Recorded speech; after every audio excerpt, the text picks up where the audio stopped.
হবে সকল নাগরিকের, সেই রাজনীতি আমরা করব। আমরা এমন রাজনীতি করব যাতে করে বাংলাদেশের প্রত্যেকটা নাগরিক রাজনীতিতে সক্রিয় অংশগ্রহণ করতে পারে। তরুণদের স্বপ্ন লালন করতেই হবে এবং তরুণদের বাংলাদেশ নতুন বাংলাদেশ হবে। এমন কর্মসংস্থান আমরা চাই না, এমন কর্মসংস্থান চাই যেখানে নাগরিকের মর্যাদা থাকবে এবং ভালো করে বাঁচার সুযোগ দিবে।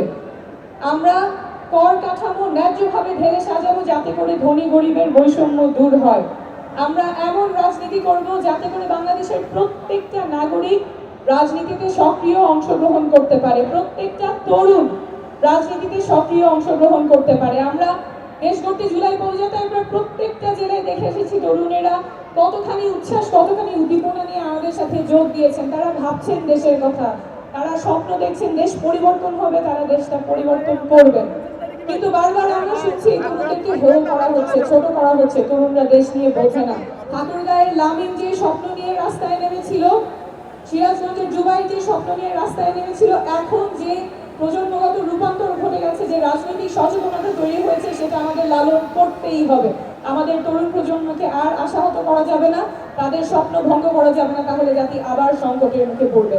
তরুণদের স্বপ্ন লালন করতেই হবে এবং তরুণদের বাংলাদেশ নতুন বাংলাদেশ হবে। আমরা এমন রাজনীতি করব যাতে করে নারীরা সক্রিয় অংশগ্রহণ করতে পারে। ভোলার সুমাইয়া যখন রাজনীতি করতে আসে তখন তার বাবা মার চিন্তা করতে হবে না রাজনীতিতে আমার মেয়েটা নিরাপদ থাকবে কিনা। সুমাইয়া রাজনীতি করতে পারবে, দেশের জন্য সক্রিয়ভাবে রাজনীতি এবং দেশ গঠনে অংশগ্রহণ করতে পারবে। আমরা এমন রাজনীতি করব যেখানে আমাদের প্রবাসী ভাইয়েরা যারা দেশ গঠনে ভূমিকা রাখতে চান, যারা নির্বাচনে ভোট দিতে চান, তাদের সেই ব্যবস্থা আমরা নিশ্চিত করব। RICL TMX, যুগের পর যুগ স্থাপনা থাকে মজবুত। আমরা এমন রাজনীতি করব যেখানে সকল নাগরিকের অধিকার সংরক্ষিত থাকবে, সমুন্নত থাকবে। কোনো দলের, কোনো পক্ষের, কোনো গোষ্ঠীর, কোনো পরিবারের কাছে দেশের স্বার্থ আটকে থাকবে না। দেশ হবে সকল নাগরিকের, সেই রাজনীতি আমরা করব।